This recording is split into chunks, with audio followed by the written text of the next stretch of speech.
Thank you so very much, Ms. J. Powell. Let me just ask Mr. Perkins, if you would, your fourth recommendation was to partner with Sudan's churches.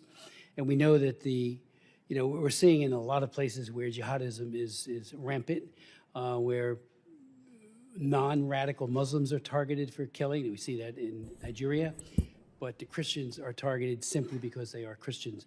How well are the churches positioned from a safety point of view? And maybe Mr. Isaac, well, any of you might want to speak to that. If they get humanitarian aid, those churches will provide it to everybody and anybody, believing that's right out of the gospel. And I'm just wondering what your thoughts are on that, because that's a noble deed to do, but when humanitarian workers, even those coming in on convoys, are being hurt, killed. Yes, Mr. Chairman, Yep. thank you. There's a vibrant church community there, and people naturally look often to the church community for help. Right. Obviously, they don't have a lot of resources, but they need to be a part, and I want to just add to what's been discussed here. There is a humanitarian crisis that must be addressed, but we've been here before, and we keep coming back, and we'll keep coming back until we address the underlying issues. And that's where, in part, the faith community comes in, but also the educational system. When I was there in 2020, I met with the educational minister. We looked at the educational curriculum, which creates the division. We talk about the Islamic jihadism. That was filled in the educational material, dividing the country even more, creating the religious divide and hostility.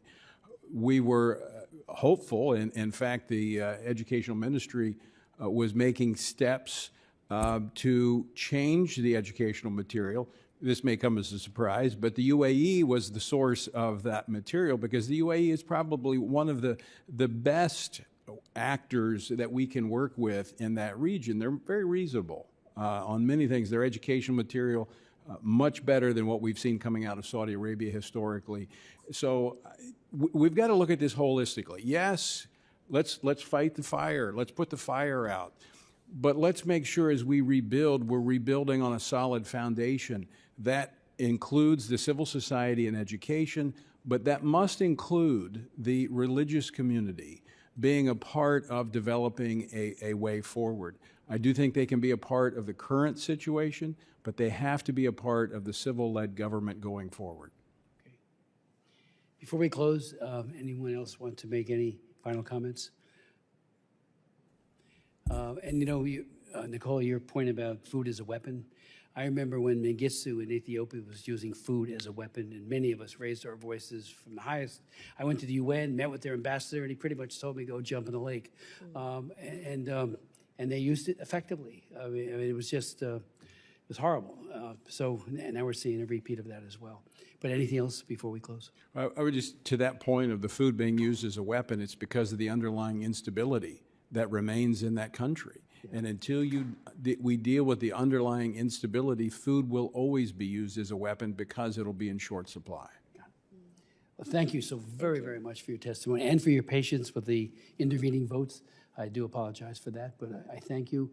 We will take what you have conveyed to the committee, and both Ms. Jacobs and I will work very hard to try to do more with the executive branch and to do what we can do in terms of resourcing as well on our side. So thank you.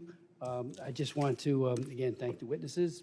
The members of the subcommittee have some additional questions for the witnesses, and we will ask you to respond to these in writing. Pursuant to the committee rules, all members may have 5 days to submit statements, questions, and extraneous materials for the record, subject to the length limitations. Without objection, the committee stands adjourned.